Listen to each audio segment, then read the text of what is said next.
శ్రీమాత్రే నమ. నా పేరు మురళీధర శర్మ. నేను హైదరాబాద్ ఉప్పాలగూడ మణికొండ ప్రాంతంలో ఉన్నటువంటి గోల్డెన్ టెంపుల్ వద్ద నివాసపుట్టుంటాను. ఈరోజు మన ప్రేక్షకులకు 2024వ సంవత్సరం అంటే ఆంగ్ల క్యాలెండర్ ఆధారంగా మీ యొక్క రాశి ఫలితాలు ఏ విధంగా ఉంటాయంటే మేషరాశికి, వృషభ రాశికి ఎలా ఉంటాయి అనేటువంటి విషయాన్ని చెప్పే ప్రయత్నం చేస్తాను. మనము ఒక విషయం ఇక్కడ జ్ఞాపకం పెట్టుకోవాలి. మన గ్రహ పరిశీలన మనం చేసేటప్పుడు మనం పంచాంగం ఆధారం చేసుకొని గ్రహాలను పరిశీలన చేస్తూ ఉంటాం. మనకు పంచాంగంలో గ్రహస్థితి ఇచ్చేటప్పుడు కూడా చైత్రం, వైశాఖం, జ్యేష్టం ఈ విధంగా ఇలాంటి తెలుగు మాసాల పేర్లతో మనకు పంచాంగంలో గ్రహస్థితిని అంటే గురువు ఎక్కడున్నాడు, శని ఎక్కడున్నాడు, రాహుకేతుడు ఎక్కడున్నారు అనేటువంటి విషయాన్ని మనకు పంచాంగంలో ఇస్తుంటారు. అయితే దీనివల్ల ఏమవుతుందంటే ప్రత్యేకించి ఈనాటి యువతకు ఈ తెలుగు నెలల పేర్లు సక్రమంగా తెలియకపోవటము, చైత్రమాసం అంటే ఎప్పుడు వస్తుంది, వైశాఖం అంటే ఎప్పుడు వస్తుంది తెలియకపోవటము. రెండవది, వాళ్ళ వద్ద పంచాంగం అనేది ఉండదు, వాళ్ళ దగ్గర క్యాలెండరే ఉంటుంది, ఇంగ్లీష్ క్యాలెండర్. ఈ ఇంగ్లీష్ క్యాలెండర్తో వాళ్లకు రాశి ఫలితాలు ఎలా ఉన్నాయో తెలుసుకోవడం కష్టమవుతోంది. అందువల్ల దీన్ని దృష్టిలో పెట్టుకొని నేను ఈ 2024 అంటే రాబోయేది ఈ సంవత్సరంలో మనకు ఎలాంటి ఫలితాలు ఉండబోతున్నాయి అనేటువంటి విషయాన్ని స్థూలంగా చెప్పే ప్రయత్నం చేస్తాను. మనకు 1/1/2024 నాడు ఇంగ్లీష్ క్యాలెండర్ మార్చుకుంటాము. ఆ ఇంగ్లీష్ క్యాలెండర్ మార్చుకున్న నాడు మనము ఇది ఒక సంవత్సరం అని చెప్పి ఒక ఆధారంతో దాన్ని లెక్క చేసుకుంటూ ఉంటాం. ఈ 1/1/2024 మనము తెలుగు నెలతో మనము సరిపోలు చూసుకున్నట్టయితే శోభకృత నామ సంవత్సరము దక్షిణాయనము హేమంత ఋతువు మార్గశిర మాసంలో వస్తోంది 1/1/2024. ఆ రోజు సోమవారం అవుతోంది, బహుళ పంచమి అవుతోంది, నక్షత్రము మఖా నక్షత్రం అవుతోంది. ఈ విధంగా సోమవారం రోజు మనకు 1/1/2024 అనేటువంటి సంవత్సరము ప్రారంభం అవుతోంది. తెలుగు సంవత్సరం చూసుకున్నట్టయితే శోభకృత నామ సంవత్సరము మార్గశిర మాసంలో ప్రారంభమవుతుంది. ఆ 1/1/24 ప్రారంభమైనటువంటి నాడు మనం పంచాంగంలో గ్రహస్థితిని చూసుకున్నట్టయితే ఏ విధంగా ఉందనేటువంటిది చెప్తాను. లగ్నము మకర లగ్నంతో ప్రారంభమవుతోంది. ఆ రోజు సూర్యోదయం మకర లగ్నంతో ప్రారంభమవుతోంది. సూర్యుడు ధనుస్సు రాశిలో, చంద్రుడు సింహరాశిలో ఉన్నాడు, కుజుడు ధనుస్సు రాశిలో ఉన్నాడు. కుజుడు అస్తంగత్వం చెంది ఉన్నాడు. అంటే అస్తంగత్వం చెందడం అంటే సూర్యుని యొక్క ఆ ప్రభావం వలన ఈ గ్రహం యొక్క శక్తి సన్నగిల్లిపోతుంది, దాన్ని అస్తంగత్వము అంటారు. అందువలనే సూర్యుడు కుజుడు ఇద్దరు కూడా ధనుస్సు రాశిలో ఉన్నారు. ఈ కారణం వల్ల కుజుడి యొక్క ప్రభావము ఆ రాసుల మీద ఏమాత్రం ఉండదన్నమాట. అంటే కుజుడి యొక్క శక్తి తగ్గిపోతుంది సూర్యుడి యొక్క శక్తి వల్ల. మరలా బుధుడు వృశ్చిక రాశిలో ఉన్నాడు, వక్రగతిలో ఉన్నాడు. సాధారణంగా అన్ని గ్రహాలు కూడా ముందుకు వెళుతూ ఉంటాయి. ఈ బుధుడు మాత్రము వృశ్చికం నుంచి వెనక్కు ఇలాగా కొంతకాలం రోజు ఈ వెనక్కు తిరగడం వక్రగతిని పొందడం అంటారు. అలాగే ఈ వక్రగతిని పొందినటువంటి గ్రహం కూడా ఎటువంటి ఫలితాలను ఇవ్వలేదు. అస్తంగత్వం చెందిన గ్రహము, వక్రగతిని చెందిన గ్రహం కూడా ఎలాంటి ఫలితాలను ఇవ్వదు.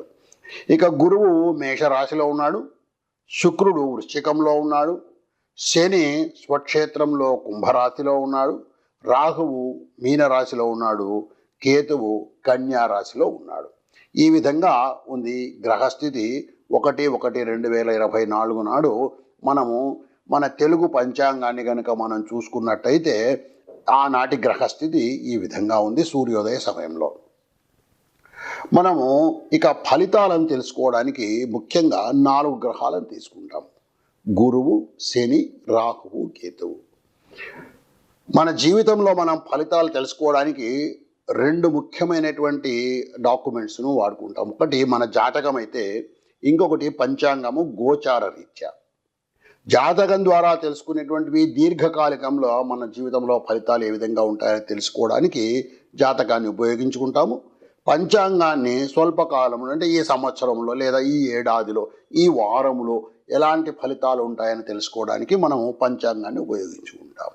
ఈ పంచాంగంలో మనకు గురువు, శని, రాహువు, కేతు అనేటువంటి ఈ గ్రహాలను ముఖ్యంగా మనము దృష్టిలో పెట్టుకొని మన ఫలితాలను మనం చదువుకుంటూ ఉంటాం. అలాంటప్పుడు ఏ గ్రహం ఎక్కడ ఉన్నప్పుడు ఎలాంటి ఫలితాన్ని ఇస్తుంది అనేది ముందుగా మీకు చెప్పే ప్రయత్నం చేస్తాను. దానివల్ల ఏమవుతుందంటే మీరు రేపు పంచాంగం చూసుకున్నా కూడా పంచాంగంలో చక్రం, రాశి చక్రం చూసుకున్నట్టయితే ఏ గ్రహం ఎక్కడ ఉంది, నాకు శుభ ఫలితం కలుగుతుందా లేదా అశుభ ఫలితం కలుగుతుందా అనేది మీకు స్థూలంగా తెలుసుకునే అవకాశం ఉంటుంది. గురువు 2, 5, 7, 9, 11 స్థానాల్లో ఉన్నప్పుడు శుభ ఫలితాన్ని ఇస్తాడు. ఇంకోసారి చెప్తాను. గురువు 2, 5, 7, 9, 11 స్థానాల్లో ఉన్నప్పుడు, అంటే ఈ 5 స్థానాల్లో ఉన్నప్పుడు గురువు శుభ ఫలితాన్ని ఇస్తాడు. ఇక శనిని మనం చూసినట్టయితే శని ఉపచయ స్థానాలు అంటారు. అంటే 3, 6, 11 స్థానాల్లో ఉన్నప్పుడు శుభ ఫలితాన్ని ఇస్తాడు. అంటే ఎలా లెక్క పెట్టుకోవాలి? ఇప్పుడు ఉదాహరణకు మనది మేషరాశి అనుకుందాం, మన జన్మరాశి మేషరాశి అనుకుందాము. గురువు ఎక్కడున్నాడు? వృషభంలో ఉన్నాడు, అంటే రెండవ ఇంట ఉన్నాడు. రెండవ ఇంట ఉన్నటువంటి గురువు శుభాన్ని ఇస్తాడు మనకు. ఉదాహరణకు మేషరాశిలో మన జననమైంది, మేషరాశి మనది జన్మరాశి, గురువు కర్కాటకంలో ఉన్నాడు అనుకుందాం. మేషం, వృషభం, మిథునం, కర్కాటకం అంటే 4వ రాశి అవుతుంది. 4వ రాశిలో ఉన్నటువంటి గురువు శుభ ఫలితాన్ని ఇవ్వడు. 2, 5, 7, 9, 11 స్థానాల్లో ఉన్నటువంటి గురువు మాత్రమే శుభ ఫలితాన్ని ఇస్తాడు. అలాగే శని 3, 6, 11 స్థానాల్లో ఉన్నప్పుడు శుభ ఫలితాన్ని ఇస్తాడు. శనిని గురించి మనం ఇంకొక ముఖ్యమైన విషయం కూడా తెలుసుకోవాలి. శని 12వ ఇంట లేదా 1లో, అంటే జన్మ రాశిలోనే ఉన్నప్పుడు, లేదా 2వ ఇంట ఉన్నప్పుడు 12, 1, 2 ఈ 3 స్థానాల్లో ఉన్నప్పుడు ఏలినాటి శని అంటారు. అంటే 7.5 సంవత్సరాలు ఈ శని యొక్క ప్రభావం కాస్త తీవ్రంగా ఉంటుంది. ఎప్పుడు జన్మ రాశి నుంచి మనం చూసుకున్నప్పుడు శని సాధారణంగా 3, 6, 11 స్థానాల్లో శుభాన్ని ఇస్తాడు. అది కాకుండా 12, 1, 2 స్థానాల్లో ఉన్నప్పుడు ఏలినాటి శని అని చెప్పి 7.5 సంవత్సరాలు కాస్త ఇబ్బంది ఉంటుంది. అలాగే 4వ ఇంట ఉన్నప్పుడు కూడా, 4వ ఇంట ఉన్నప్పుడు అర్ధాష్టమ శని అంటారు, అప్పుడు కూడా కాస్త ఇబ్బందులు ఉంటాయి. అలాగే అష్టమ శని 8లో ఉన్నప్పుడు కూడా కాస్త ఇబ్బందులు ఎక్కువగానే ఉంటాయి. అంటే శనికి సంబంధించి మనం 2 అంశాలు తీసుకున్నాం. ఒకటి, శుభం ఎప్పుడు కల్పిస్తాడు అంటే 3, 6, 11 స్థానాల్లో ఉన్నప్పుడు శుభం కల్పిస్తాడు. ఎప్పుడెప్పుడు ఇబ్బందులు పెడతాడు? 12, 1, 2 అలాగే 4, 8 స్థానాల్లో ఉన్నప్పుడు కూడా శని ఇబ్బంది పెడతాడు. ఇక రాహుకేతువులు, ఈ రాహుకేతువులు కూడా మనకు 3, 6, 10, 11 స్థానాల్లో, అంటే ఈ 4 స్థానాల్లో ఉన్నప్పుడు మనకు శుభాన్ని ఇస్తారు. ఈ విధంగా స్థూలంగా మనము మన రాశి చక్రాన్ని చూస్తున్నప్పుడు మన రాశి ఏమిటి మనకు తెలిస్తే, ఆ రాశి నుంచి గురువు ఎక్కడ ఉన్నాడు, శని ఎక్కడ ఉన్నాడు, రాహుకేతువు ఎక్కడున్నారనేటువంటి విషయాన్ని మనం చూసుకోగలిగితే మనము శుభంగా ఉంటుందా లేక ఇబ్బందులు ఉంటాయనేటువంటి విషయాన్ని స్థూలంగా తెలుసుకునే అవకాశం ఉంటుంది.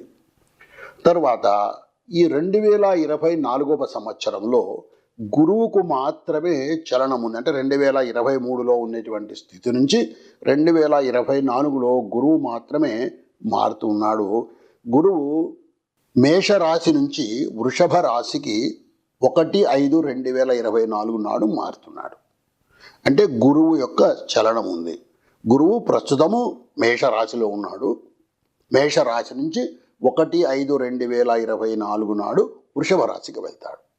తర్వాత శని కుంభరాశిలోనే ఉన్నాడు, రాహువు మీనములో ఉన్నాడు, కేతువు కన్యా రాశిలో ఉన్నాడు. ఈ విధంగా ఈ 2024వ సంవత్సరంలో ఈ 4 గ్రహాల యొక్క స్థితి ఈ విధంగా ఉంటుంది. మే వరకు మేషంలో ఉన్నటువంటి గురువు వృషభంలోకి వస్తాడు, శని కుంభంలోనే అలాగే 2024 పూర్తిగా ఉంటాడు, రాహువు మీనములో ఉంటాడు, అలాగే కేతువు కన్యా రాశిలో ఉంటాడు. ఇది మనకు ఈ విధంగా మనము 2024 ఏ రోజు ప్రారంభమవుతోంది, ఆ రోజు గ్రహస్థితి ఏ విధంగా ఉంది, తర్వాత ఏ ఏ గ్రహాలు ఎక్కడ ఉన్నప్పుడు ఎలాంటి ఫలితాన్ని ఇస్తాయి, ఈ 2024లో ఈ 4 గ్రహాలు ఎక్కడ ఉండబోతున్నాయి అనేటువంటి విషయాన్ని మనం ఇప్పుడు స్థూలంగా తెలుసుకున్నాం. ఇప్పుడు మనము మేషరాశి యొక్క ఫలితాన్ని ఈ 2024లో తెలుసుకునే ప్రయత్నం చేద్దాం. 2024 సంవత్సరంలో అంటే జనవరి నుంచి డిసెంబర్ వరకు ఉండేటువంటి కాలంలో మకర రాశి వారికి ఎలాంటి ఫలితాలు ఉంటాయి గోచార రీత్యా అనేది మనం ఇప్పుడు తెలుసుకునే ప్రయత్నం చేద్దాము. మకర రాశి వాళ్ళు అంటే జన్మతః మకర రాశి వాళ్ళు కావచ్చు, లేదా నామ నక్షత్ర రీత్యా కూడా మకర రాశి వాళ్ళు కావచ్చు. ఎవరైనా సరే మకర రాశి వాళ్లకు జనవరి నుంచి డిసెంబర్ వరకు గోచార రీత్యా ఎలాంటి ఫలితాలు ఉంటాయని చూద్దాం. ఇప్పుడు జనవరి నెలలో కాస్త ఇబ్బందులు ఎక్కువగా కనబడుతున్నాయి. ధన వ్యయం జరిగే అవకాశం ఉంది. కాస్త అగౌరవం కలిగే అవకాశం ఉంది, ఎక్కువగా కనబడుతోంది. కానీ 4వ వారములో జయము తప్పకుండా అనుకున్నటువంటి కార్యక్రమాలను చేయగలుగుతారు. తిరిగి బలాన్ని పుంజుకుంటారు. ధనలాభాన్ని, మాట పలుకుబడిని కూడా పెంచుకోగలుగుతారు ఈ జనవరి నెలలో.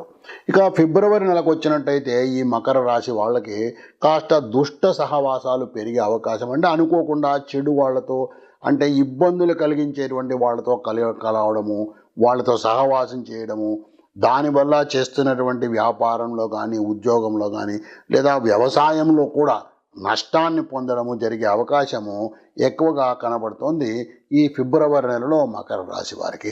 కాబట్టి ఎవరైనా కొత్త స్నేహితులను మీరు ఆహ్వానించేటట్టుంటే కాస్త ఈ ఫిబ్రవరి నెలలో కాస్త జాగ్రత్తగానే ఉండాలని చెప్పవచ్చు. మార్చి నెలలో ఆరోగ్యం బాగా ఉంటుంది, ఉత్సాహంగా ఉంటారు, బంధుమిత్రులతో దర్శనం కలుగుతుంది, ధన ప్రాప్తి కలుగుతుంది.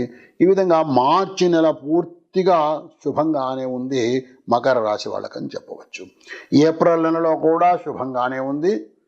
ఏప్రిల్ నెలలో ఎటువంటి ఇబ్బందులు మనకు కనబడడం లేదు. ప్రత్యేకించి వృత్తి వ్యాపారాల్లో అభివృద్ధిని మీరు ఎక్కువగా పొందేటువంటి అవకాశము ఏప్రిల్ నెలలో ఉంది. మే నెలలో కూడా ధనలాభము, ప్రయత్న కార్యాలు అనుకున్నవి జరిగే అవకాశము. 2వ వారంలో మీకు దైవ దర్శనం కూడా జరిగే, ప్రత్యేకించి మీకు అభిమాన దైవం ఏదైనా ఉంటే, ఇప్పుడు చాలామందికి తిరుపతికి వెళ్ళటము, లేక గాణగాపూర్ వెళ్ళటం, ఇలాంటి కార్యక్రమాలు చేస్తూ ఉంటారు. అలాంటి వాళ్లకు ఈ మే నెల చాలా శుభప్రదంగా ఉంది. తప్పకుండా ఇలాంటి దైవ దర్శనం కూడా మీరు చేసుకునే అవకాశము ఎక్కువగా కనబడుతుంది. జూన్ నెల కూడా చాలా శుభంగానే ఉందని చెప్పవచ్చు. మకర రాశి వాళ్లకు ధనలాభం కలిగే అవకాశం ఉంది, బంధుమిత్రులను కలుసుకునే అవకాశం ఉంది. రాజకీయ రంగంలో ఉన్న వాళ్ళకు కూడా మంచి అభివృద్ధి కనబడుతోంది.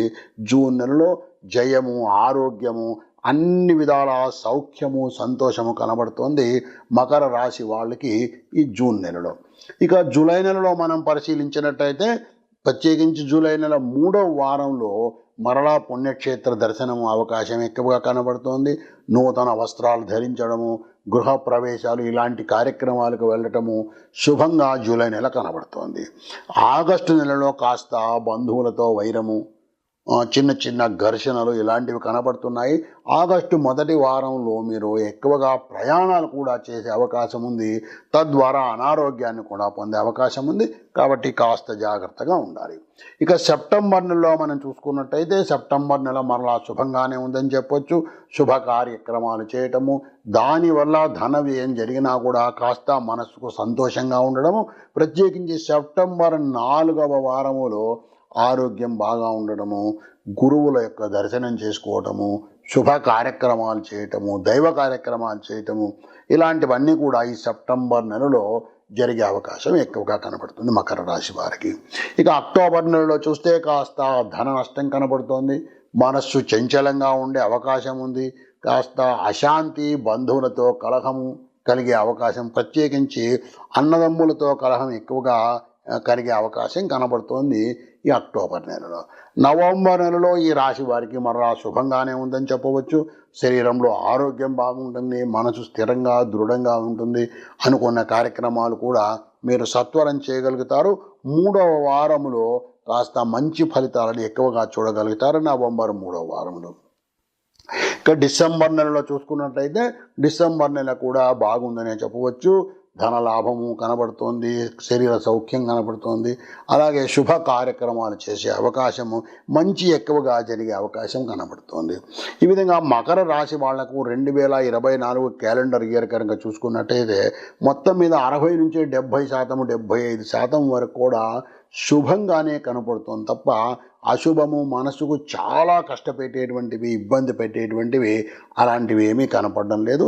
అందువల్ల ఎక్కువగా పరిష్కారాలు లాంటివి కూడా ఏం అవసరం లేదు. అవకాశం ఉన్నప్పుడు శివాలయానికి వెళ్ళడము, లేదా హనుమాన్ దేవాలయానికి వెళ్ళడము, విష్ణు దర్శనం చేసుకోవడము, వెంకటేశ్వర స్వామి దర్శనాలు లాంటివి ఇలాంటివి చేసుకోవడం వల్ల కాస్త ఏవైనా మనసుకు చికాకులు అలాంటివి ఉన్నా కూడా తగ్గుతాయి. మొత్తం మీద మకర రాశి వాళ్ళకు 2024 క్యాలెండర్ సంవత్సరము శుభంగానే ఉందని చెప్పవచ్చు. శ్రీమాత్రే నమః.